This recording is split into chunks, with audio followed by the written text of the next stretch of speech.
So hello students, welcome back to my channel. So this is Jia from Jia's Study. So today we have a topic from exercise 12.1 question number 4. तो इसके दो part है, question A and question B. तो question A के अंदर भी कुछ parts है एंड क्वेश्चन B के भी कुछ पार्ट्स है. तो स्टार्ट करते हैं विथ क्वेश्चन A. तो क्वेश्चन A में क्या बोल रहे हैं? Identify terms which contain x and give the coefficient of x. इसके लिए पहले मैं क्वेश्चन से लिख दूं ताकि आपको चीजें मैं क्वेश्चन से ही समझा दूं अच्छी तरह.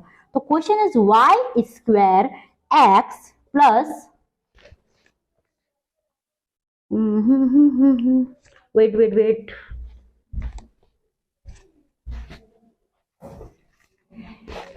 y square x plus y and second is 13y square minus 8y square y x. अब क्वेश्चंस को पढ़ के क्वेश्चन की तरफ आते हैं. तो क्वेश्चन क्या बोल रहा है? Identify term which contain x and give the coefficient of x. आपको क्वेश्चन से कुछ एक्सप्रेशंस दे रखे हैं टर्म्स के साथ, है ना. तो बोल रहे हैं पहले टर्म्स को पहचानो विच कंटेन एक्स, वो टर्म्स जिसमें एक्स हो. ठीक है, ये बात समझ आ गया. देन क्या बोल रहे हैं? And give the coefficient of x. वही एक्स के साथ जो कोएफिशिएंट है वो भी आपको बताना है. ठीक है, तो फॉर एग्जांपल इस क्वेश्चन को करने से पहले मैं कोई चीजों को रिकॉल करा दूं. Suppose I am writing 7x. मैंने आपको बोला मेरे बच्चे इसमें वेरिएबल क्या है? x है. इतनी बात तो क्लियर है. यही मैंने कहा इसके साथ वाला जो नंबर है कोएफिशिएंट वो क्या है? 7. तो this one is coefficient, this one is variable. ये तो बात हमें समझ आ गया. लेकिन अगर मैंने यहां लिखा 7y(x), अब मैंने आपको बोला कि अब बताओ वेरिएबल क्या है, तो आप बोलोगे कि ma'am y(x) is the variable and ये जो है कोएफिशिएंट है. ये बात तो सही बोले हो, लेकिन क्वेश्चंस के ऊपर भी कई बार डिपेंड होगा कि क्वेश्चन आपसे क्या मांग रहा है. तो इसी क्वेश्चन में अगर मैं ये रूल इसी वाले क्वेश्चन में अगर मैं इसी क्वेश्चन मतलब इसी रूल के अकॉर्डिंग इस क्वेश्चन को करने जाऊं तो मेरे y(x) जो है वेरिएबल नहीं माना जाएगा. यहाँ इसे y को कोएफिशिएंट मानेंगे. कैसे? देखो मैंने लिखा 7y(x). इस क्वेश्चन के हिसाब से हमसे बोला है कि वो टर्म बताओ जो कंटेन करता है x. तो ये तो है 7y(x). ये तो बात तो समझ आ गया. अब वही हमसे बोल रहे हैं x का कोएफिशिएंट बताओ. तो जब हमें x को वेरिएबल मांग रहे हैं इसके साथ वालों को हम कोएफिशिएंट मानेंगे, यानी कोएफिशिएंट इस टाइम कौन हो जाएगा? 7y. क्लियर? आपको और समझ आएगा जब क्वेश्चंस हम करेंगे. सो क्वेश्चंस करते हैं तो और क्लियर हो जाएगा. So coming to the questions. Question पहले क्या? y square x plus y. तो हमें बताना है पहले टर्म. इसमें वो कौन सा टर्म है जिसमें x है?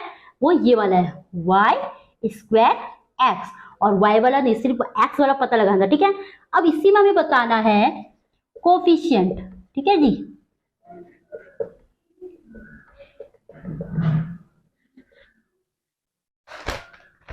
इसको मैं यहां से नीट एंड क्लीन लिख दूं. भैया आप भी कंफ्यूज हो जाओगे कि मैम लिख क्या रहे हो. Okay now. तो अब हमें बताना है कि x के साथ जो है कोएफिशिएंट क्या है. अब इस केस में हमें y स्क्वायर को मानना होगा एज अ कोएफिशिएंट, क्योंकि मेंशन करेगा कंडीशन में मेंशन कर रखा है कि जो x वाला टर्म है उसका कोएफिशिएंट बता दो. उसके साथ जो भी वेरिएबल हो उसको इस टाइम वेरिएबल नहीं मानेंगे, इसको क्या मानेंगे?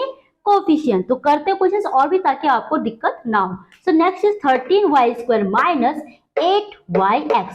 इसमें दो टर्म है लेकिन एक टर्म में ही जो कि ये टर्म है इसी में क्या है? x है. तो पहले लिख डालो -8y(x). और हमेशा पॉजिटिव वालों को दिखाने की जरूरत होती है, लेकिन माइनस वालों के साथ में माइनस को भी लेके आना है. अब जो ये x है, x के साथ जो कोएफिशिएंट क्या क्या मानेंगे? उसको माइनस भी मानेंगे और 8 और y, इस तीनों को मिलाकर हमें कोएफिशिएंट मानना है. ठीक है जी. So this is the part 2 and coming to the part 3.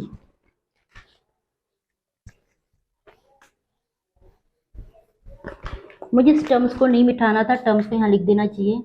Term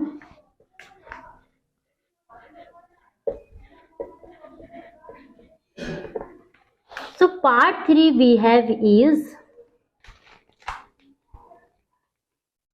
x plus y plus 2 and the fourth part is 5 plus z plus zx. तो भी करते हैं. इस वाले टर्म में कौन सा टर्म है जिसमें x है? तो ये वाला. ठीक है। अब इसके साथ जो कोफिशिएंट वो क्या मानेंगे, यहाँ कोई नंबर नहीं पर क्या छुपा हुआ है, 1, तो 1 is a coefficient. And the next is 5 plus Z x, तो कौन सा टर्म है जो एक्स कंटेन कर रहा है, दिस वन, जेड एक्स, ठीक है। तो कोफिशिएंट क्या मानेंगे, एक्स को छोड़ के जो बाकी this all will be coefficient, तो इट विल बी जेड, ठीक है जी, कोई दिक्कत। Okay, so coming to the part 5, इसको इरेज कर दो। चलो फिर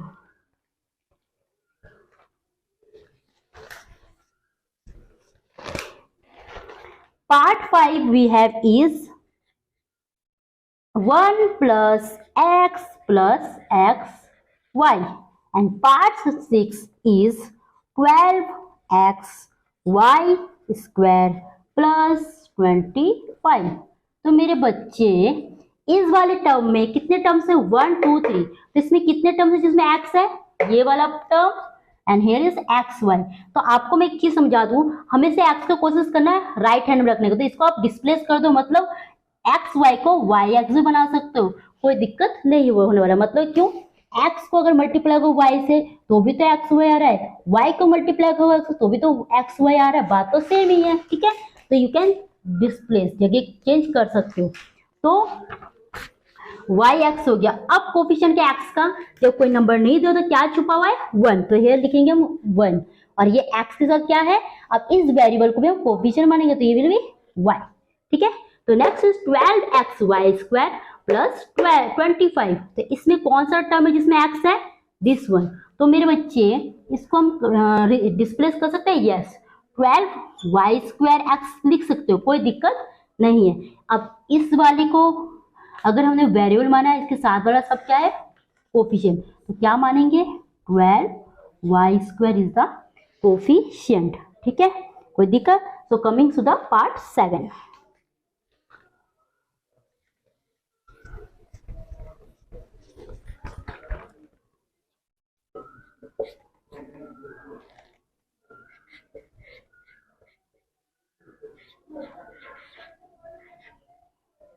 सो इसमें क्या क्या है टर्म, पहला टर्म है 7x, एंड दूसरा टर्म है, इसको भी डिस्प्लेस कर दो, वाई स्क्वायर एक्स कर दो, ठीक है, समझ आए।